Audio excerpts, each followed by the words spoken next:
नमस्कार, स्वागत है आपका सिटी पोस्ट लाइव में। मैं हूं आकाश प्रत्यूष।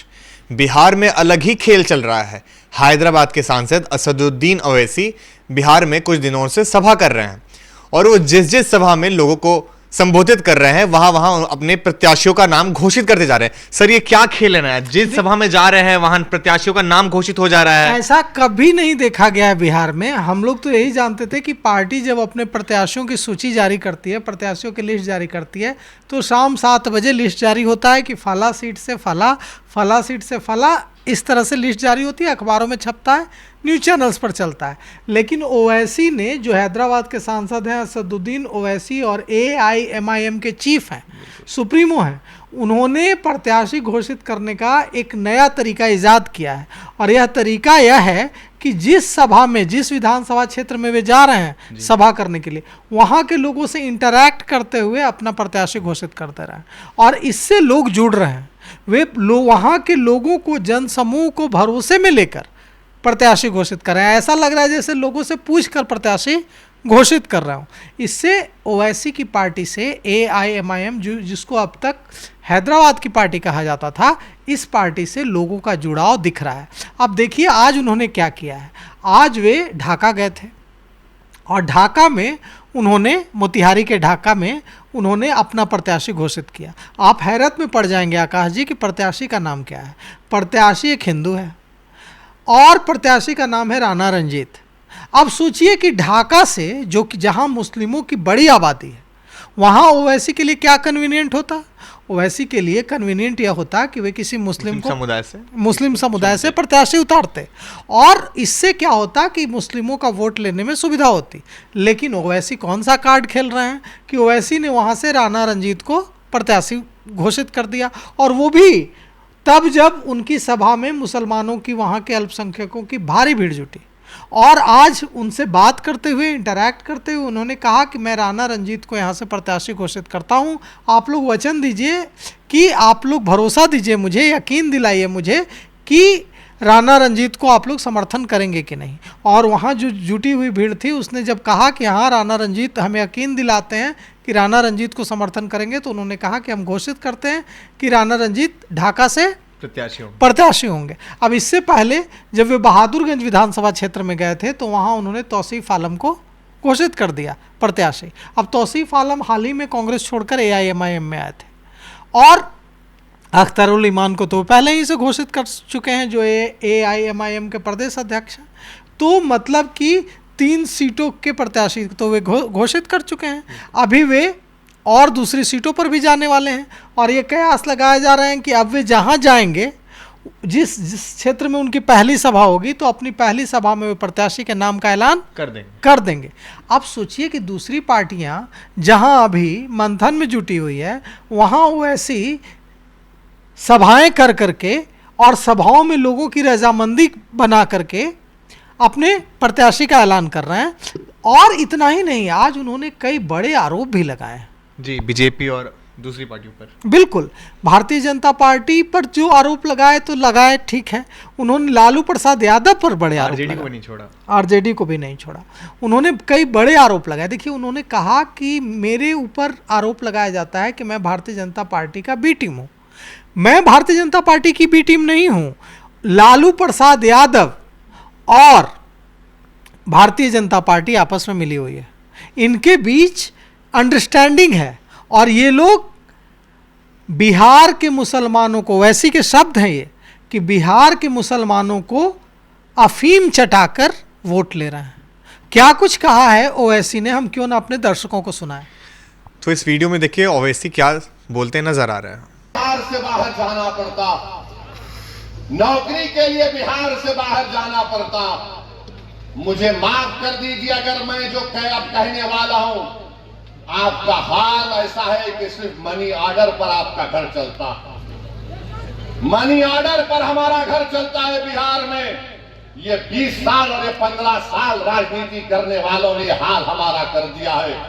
तो जब चुनाव आएंगे तो 15 मिनट के लिए बत्ती गुल नहीं करना, पूरे 5 साल के लिए बीजेपी के, नीतीश की और राजद की बत्ती गुल करना पड़ेगा। तो आप करेंगे ना? कई जज्बात में आके हाथ तो नहीं उठा रहे। अगर आप वादा कर रहे हैं बत्ती गुल करेंगे इन लोगों की, तो मैं ढाका की जनता को खुशखबरी दे रहा हूं कि हमने हमारे भाई राणा रंजीत को यहां से अपना उम्मीदवार बनाने का ऐलान किया। तो अब आपकी जिम्मेदारी है मेरे भाई कि आप राणा रंजीत को यहां से अपना नया विधायक बनाएंगे इंशाअल्लाह ताला। बहादुरगंज से तौसीफ आलम को इंशाअल्लाह बनाएंगे और अख्तरुल ईमान को कामयाब करेंगे अपनी विधानसभा से। अब याद रखिए कि एक अख्तरुल ईमान विधानसभा में जाती है, एक अख्तरुल ईमान विधानसभा को जाते हैं, अख्तरुल ईमान को 2 मिनट का टाइम स्पीकर देता है और 2 मिनट में अख्तरुल ईमान सबको परेशान कर देते हैं। तो इंशाअल्लाह ताला अगर हम मुत्तहिदा तौर पर अपने वोट का इस्तेमाल करेंगे तो अख्तरुल ईमान का बाजू नहीं बल्कि बिहार के गरीब और मजलूम अवाम का बाजू। तो देखिए क्या कह रहे हैं ओवैसी। ओवैसी कह रहे हैं कि राणा रंजीत हमारे प्रत्याशी होंगे। ओवैसी ने अब तो हमने तो एक छोटी सी क्लिप दिखाई उनके वीडियो की, एक बड़ा एक छोटा सा हिस्सा दिखाया। उन्होंने जो पूरा भाषण दिया है उसमें उन्होंने कई बड़े आरोप लगाए हैं लालू परिवार पर। राजद सुप्रीमो लालू प्रसाद यादव पर से उन्होंने पूछा है कि 15 साल बिहार में आपका शासन रहा, मुसलमानों की बेहतरी के लिए क्या किया? उन्होंने पूछा है कि आप मुझ पर आरोप लगाते हैं कि हम मिले हुए हैं भारतीय जनता पार्टी से, हम AIMIM वोट कटवा है, AIMIM भारतीय जनता पार्टी की B टीम है, लेकिन सच्चाई क्या है? सच्चाई ये है कि आप मिले हुए हैं भारतीय जनता पार्टी से, आपकी अंडरस्टैंडिंग है और मुसलमानों को BJP का डर, RSS का डर दिखाकर आप उनका वोट लूटते हैं और उनका शोषण करते हैं, उन्हें अफीम चटाते हैं। ये ओवैसी के शब्द।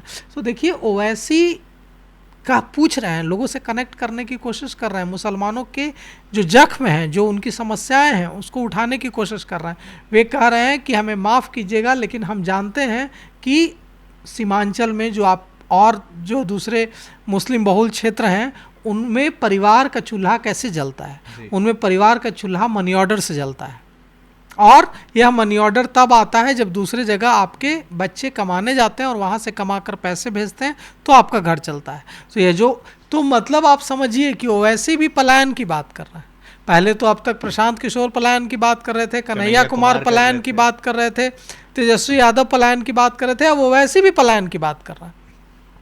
तो कुल मिलाकर ओवैसी की कोशिश यही है, यही दिखाने की है, यही साबित करने की है कि चाहे लालू प्रसाद यादव हो या नीतीश कुमार हो या दूसरी जो पार्टियां हैं वो सिर्फ आपका वोट ले रही हैं, आपकी बेहतरी के लिए काम नहीं कर रही है।